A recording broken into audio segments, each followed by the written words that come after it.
At this point, you've probably seen some Watches and Wonders coverage. And yes, you've been disappointed by the Rolex releases too. I think only the 1908 was an interesting addition to the catalogue. The new GMT is okay, and the less we say about the Sea Dweller and Daytonas, the better. Tudor has come up with a couple of interesting watches like the Black Bay 58 GMT and the new monochromatic Black Bay line. But the most interesting releases for me were from Cartier. Last year, I reviewed the Cartier Santos, and since then, I've appreciated Cartier watches.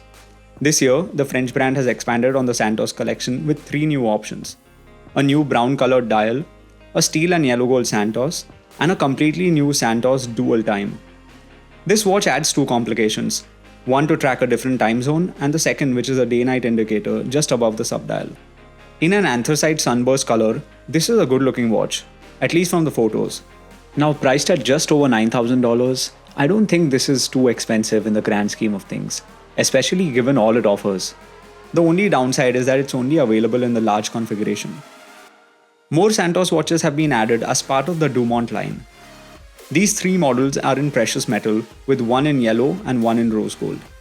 While these look good, what catches my attention is the 200 pieces limited platinum version with a green face. And I really like these watches for a few reasons. Firstly, the watch face swaps out the traditional Roman numerals with Hindu Arabic ones, giving it a distinct look. Second, the case and bezel are coated in a layer of lacquer to match the strap and dial, making the watches look so unique. I think this treatment makes them look less formal than a typical dress watch. What do you think? Lastly, these watches use a manually wound movement, the manufacturer Cartier 430, which gives them a super slim 7.3mm profile. If you know me, you know I like thin manually wound watches. Now priced at 15.6k for the gold and 21.6k for the platinum, these are not cheap. But can you imagine a manually wound limited edition platinum watch from Rolex, Omega or JLC? I doubt it would cost less than 50k. Hell, even the new Tudor Black Bay in all gold costs over $30,000. So this highly collectible 200-piece Santos Dumont is a steal for those who can afford it. Rounding up the Santos Dumont line is my favorite release from Cartier and possibly from the whole event, the bonkers Santos Dumont Rewind. Even without any context, this watch looks cool.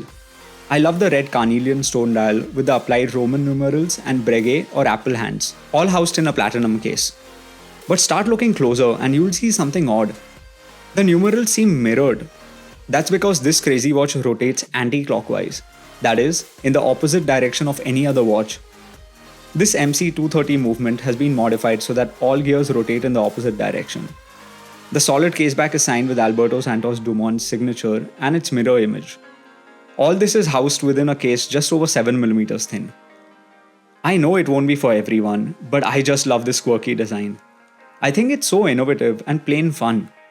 Limited to just 200 pieces, this watch is definitely gonna make the lucky owners very happy. Now a quick plug. Continuing this Cartier love, next month I'm gonna do a 3-part Cartier tank deep dive where I talk about the icon, that is the tank, its more elegant cousin, the tank American, as well as some great alternatives to the tank. I'm already excited about the videos, so please consider subscribing if you don't want to miss them. Now back to this video. Finally, Cartier has reintroduced the iconic Tortue line with 5 new watches. The time-only models in gold and platinum are beautiful in their own right, but the real highlight is the Tortue Monopoussoir. A real if you know watch, the Tortue Monopusher is a chronograph operated by a single pusher. That in itself is cool. What's cooler is that the original movement in the Monopoussoir was designed by Francois-Paul John, Vianney Halter, and Denis Flageolet of De Bethune in the 90s. This legendary mechanism is another thin manually wound chronograph movement that fits inside this 10.2mm thin case. For reference, that's almost 2mm thinner than the Daytona, which is already thin for a chronograph. I feel like this watch isn't just design focus, but it's a masterpiece of high horology and a true collector's piece. It's a shame I'll never be allocated one. Not that I can afford the $50-something thousand watch, but even if I could hypothetically, I don't have the history with Cartier to be offered one. Hey, that doesn't stop us mere mortals from admiring these watches, does it? Cartier has also announced a few watches including new tanks, Americans, and jewelry type watches, but these were my favorites. So all in all, I think Cartier has once again blown it out of the park with these amazing new releases. Every year, Cartier seem to push the boundaries and come up with so many innovative watches, it's frankly impressive. I'd love to hear your thoughts on the new Cartier releases and your favorite releases from Watches and Wonders 2024. Let me know down in the comments. Talk to you very soon. Peace.